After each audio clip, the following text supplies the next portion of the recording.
Considérons de l'acide chlorhydrique. Alors, attention à l'orthographe de ce mot, chlorhydrique.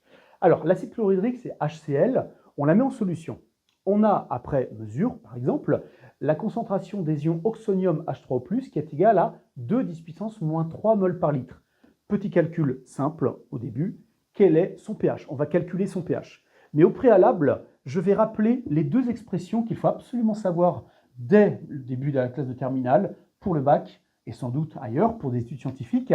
D'accord? Ce sont les deux expressions, vraiment, pour moi, qui sont les premières à connaître absolument. Donc là, on arrive à la concentration des ions H3O+, c'est égal à C0 multiplié par 10 puissance moins pH. C0, je le rappelle, c'est 1 mol par litre.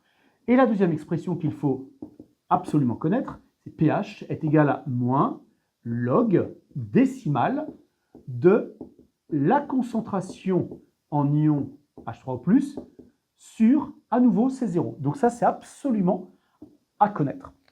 Alors, une fois que l'on a les informations du texte, on voit que l'on connaît H3O+, et nous, on nous demande pH. Donc, c'est absolument celle-ci qu'il faut utiliser. Donc, après avoir posé le calcul, donc on sait que C0 va être égal à 1. Donc là, j'écris le calcul directement, donc l'application numérique. Alors, nous avons moins 10 log, décimal, donc de 2, 10 puissance moins 3 sur 1. Alors, on pourrait s'affranchir du 1, mais peu importe, je l'écris quand même. Donc, nous arrivons à un pH qui est égal à 2,7. Voilà.